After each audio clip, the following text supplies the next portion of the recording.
आज आपको इस स्थिति में पाकर ये सोचने के लिए विवश कि मैंने जिस मिथिला ज्ञान नगरी के विषय में सुना था, मैंने मिथिला के जिस नेपाल के विषय में सुना था, जासु ज्ञान रवि भव निस नासा, और मिथिला के समाज के लोगों के विषय में सुना था कि धर्मशील ज्ञानी गुणवंत। किंतु यहां पर आकर जब उनके आचरण पर दृष्टिपात करता तो आचरण श्रुतियों से सर्वथा विपरीत। एक मानवतावादी समाज में मानवतावादी राजा के द्वारा भगवान शंकर के आयुध का खंडन अपने व्यक्तिगत स्वार्थ के लिए कराया जा रहा है। हमारा प्रश्न है, इस राज समाज के अंतर्गत अगर ये धर्म के रक्षक हैं तो इनका रक्षण होना चाहिए या इनका भक्षण होना चाहिए? यदि ये धर्म के पोषक हैं तो इनका पोषण होना चाहिए या इनका शोषण होना चाहिए? और जब तक हमारे प्रश्नों का समुचित उत्तर इस राज समाज के अंतर्गत मुझे नहीं प्राप्त हो जाता, बोल रहा हो तो साहस न करे अजगरों के सन्निकट जाने का, अन्यथा रावण की चंद्रहास का वार उसके कल को काट कर इस वेदिका पर समर्पित कर दिया। हालांकि रावण को यह मालूम है कि अभी त्रैलोक्य में ऐसा कोई भी जना नहीं जो रावण की आज्ञा की अवज्ञा कर सके, क्योंकि जो लंका अरे किसने बाका दूध पिया, जो सम्मुख जो हाथ दिखाए ये उसे खुली चुनौती देता रावण जो खंडन करने आएगा। लंकेश हाथ पहलिएगा जीवन बर्बाद।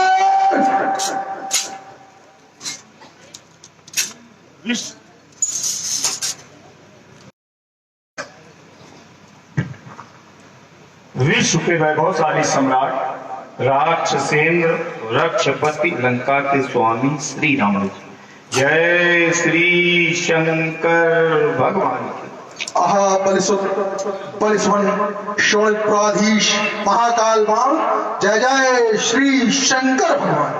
जैसा आपने सुना था यथार्थ में वैसा ही है। कैसे? जासुराज क्या ना, ये कहाँ बोल रहे हैं? भवनिस, अच्छा जासु ज्ञान रवि भवनिस नासा, तो ऐसा ही है, क्योंकि कोई कह रहा है कि टाल न सके शाप तम माने अंधकार, और निशा माने निश माने रात है। जय पंडित जी, जैसा आपने सुना है बिल्कुल वैसे ही। अब थोड़ा सा अंतर हो रहा है और अंतर होना भी चाहिए, क्योंकि जितना जो कुछ है इस संसार में वो मूल में कौन? भगवान शंकर। मूल में भगवान शंकर हैं, तो जो मूल में होगा, जो मूल चाहेगा वही इस संसार में होगा, और जब तक मूल न चाहेगा तब तक। एक और जोड़े दे, एक मूल अच्छा, जहां ये भी चर्चा की, और एक मूल पंडित जी नहीं अच्छा। अगर जन्म के समय मूल लग जाए तो नहीं अच्छा। पंडित जी पाए लागी, क्या समाचार है? मैं अपनी वाणी को यही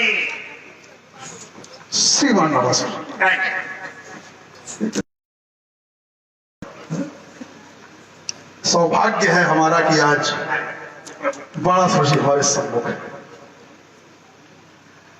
चलिए, आपका कथन कहने लगे ये मूल जो चाहेगा वो होगा। बड़ा सोचिए, यही तो विषय है। मूल के द्वारा अर्थात भगवान शंकर के द्वारा प्रदत्त किया गया देवरात को ये धनुष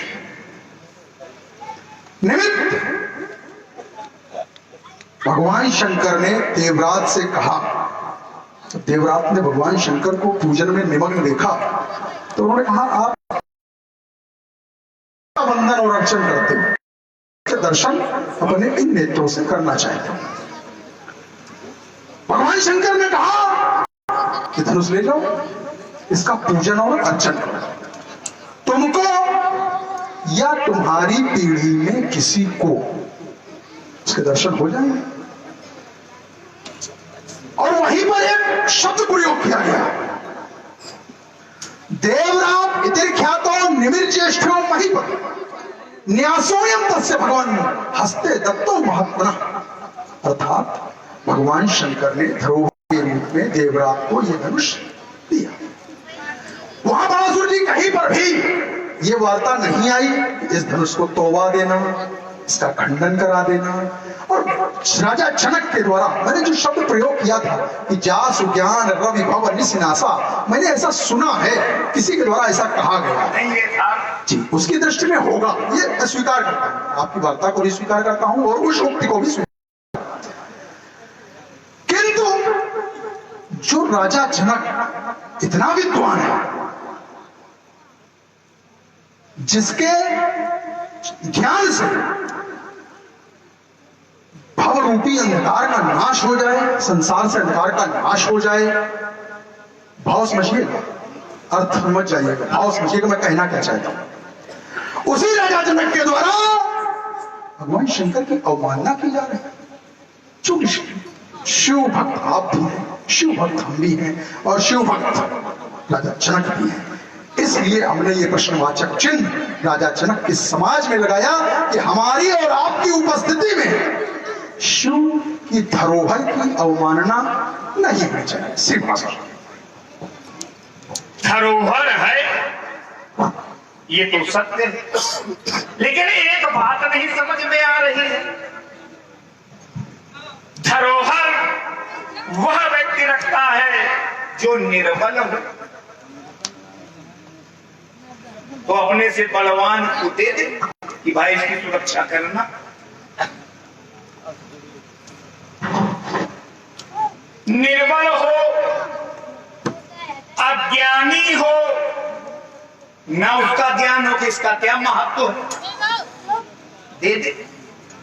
लेकिन भगवान शंकर ने दिया न्यासो,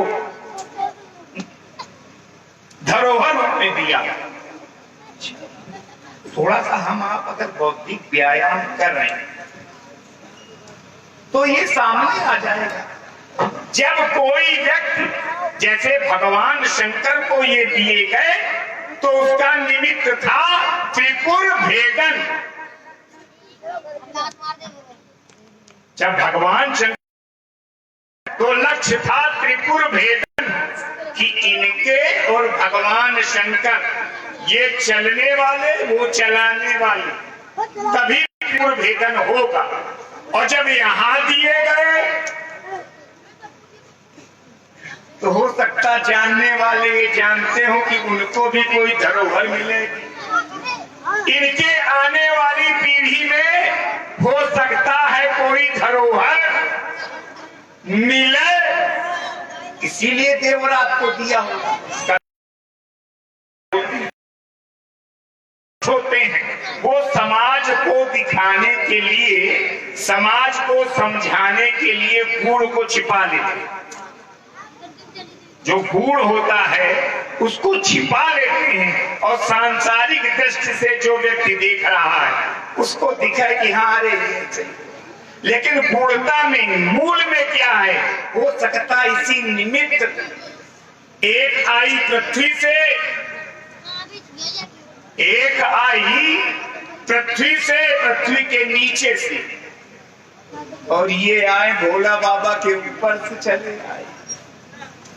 तो ऊपर और नीचे का मेल कहां होगा? जहां मध्य होगा। तो ये मान लो कि मध्यस्थता ये कर रहे हैं, ये मध्य है। मैं अपनी वाणी को यही बहुत सुंदर चिंतन होना चाहिए, अद्भुत अद्भुत।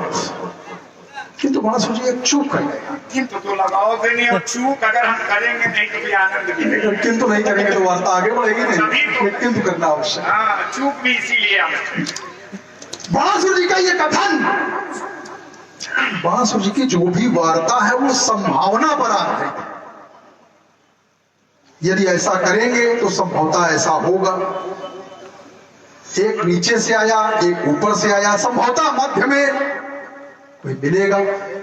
बाणासुर जी की संपूर्ण वार्ता संभावना पर आधारित है, और संभावना पर वार्ता ये आवश्यक नहीं है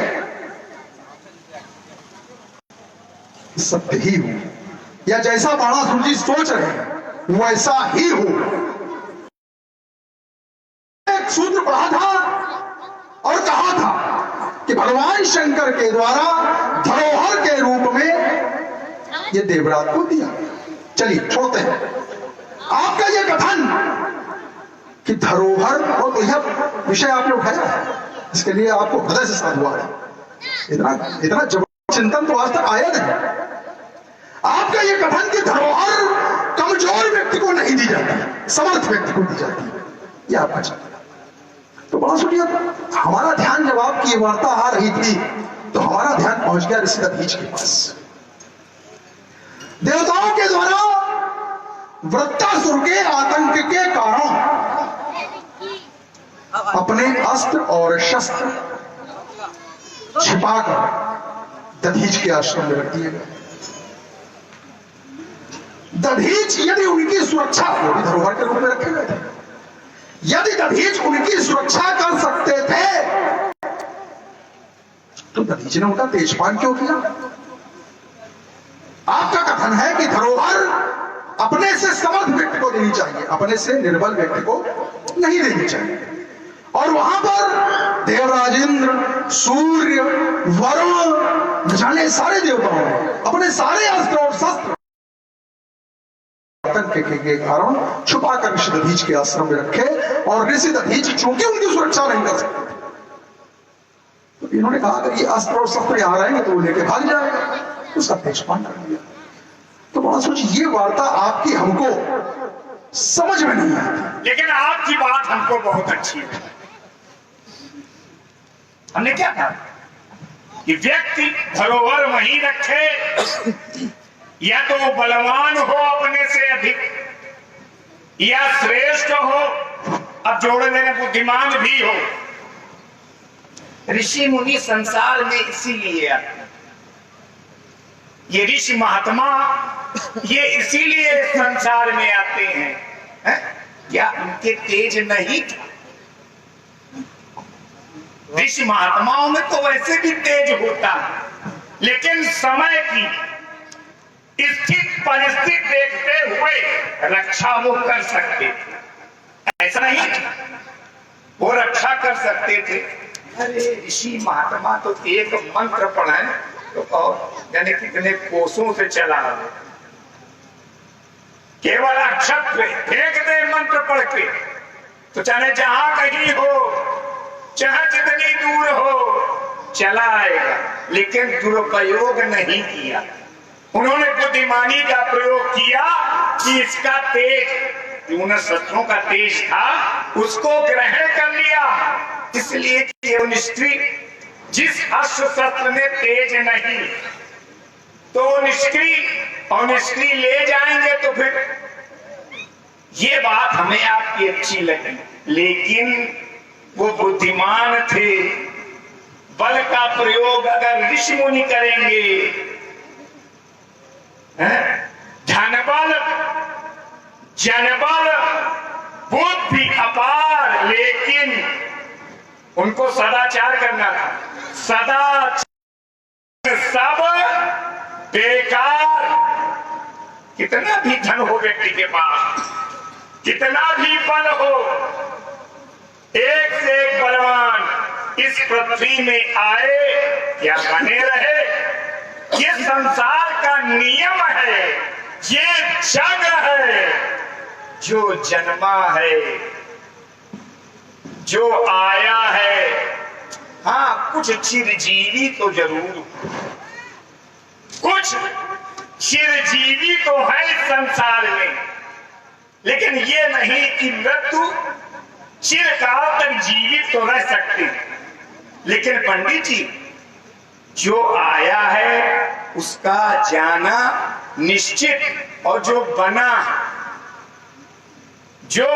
है उसका बिगड़ना भी निश्चित। ये अवश्य है कि बनी के लाखों ने बनी के लाखों निसार होते हैं, और जब बनी बिगड़ती है तो दुश्मन हजार होते हैं। क्या बात। पंडित जी का समाचार है।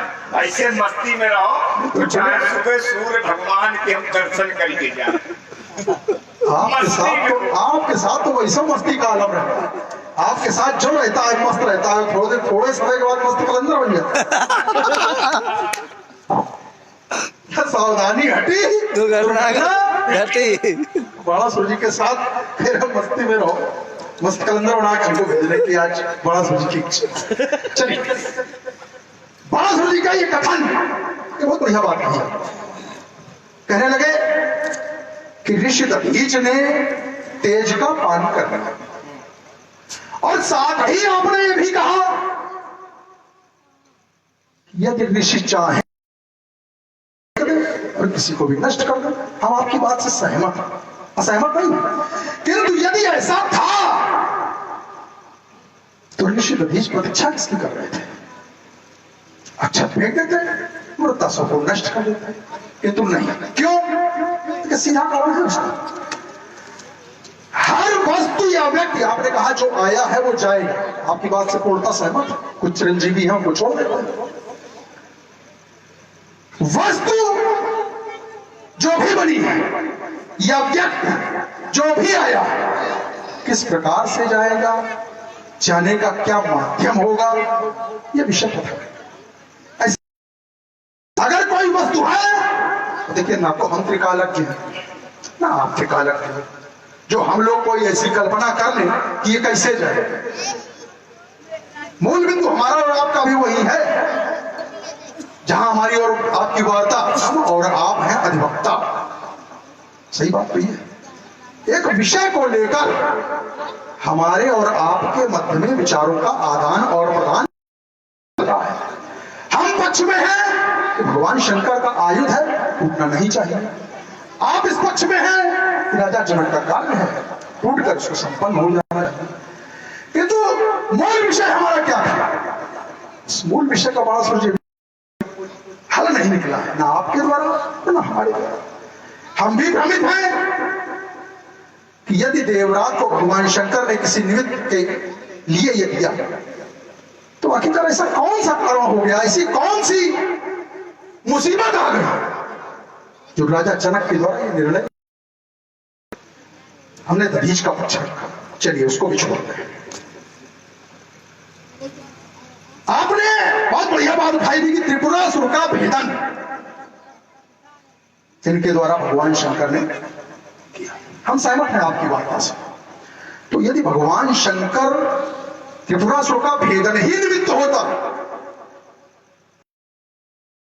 इनका निमित्त पूर्ण हो गया, जिस हेतु भगवान शंकर ने इसका निर्माण किया हो, या भगवान शंकर के पास ये किसी ने निर्मित करके दिया हो, इनका यदि निमित्त पूर्ण हो गया, इनको नष्ट हो जाना चाहिए था।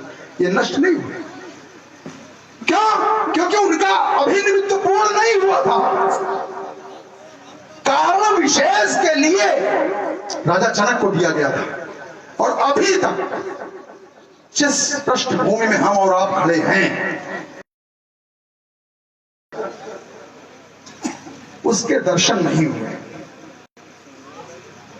जिसके दर्शनों के लिए भगवान शंकर ने, ये राजा जनक भी संभावना व्यक्त कर सकते हैं किसी को देख करके शंका में ग्रस्त हो सकते हैं कि कहीं ऐसा तो नहीं, ये हो सकता है, किंतु अभी कहीं प्रमाणित नहीं है, कहीं स्पष्ट नहीं हुआ कि राजा को उस व्यक्ति के दर्शन हो गए। तो दैत्येंद्र बलि के शिष्य शिव भक्त क्यों ठुकराई है?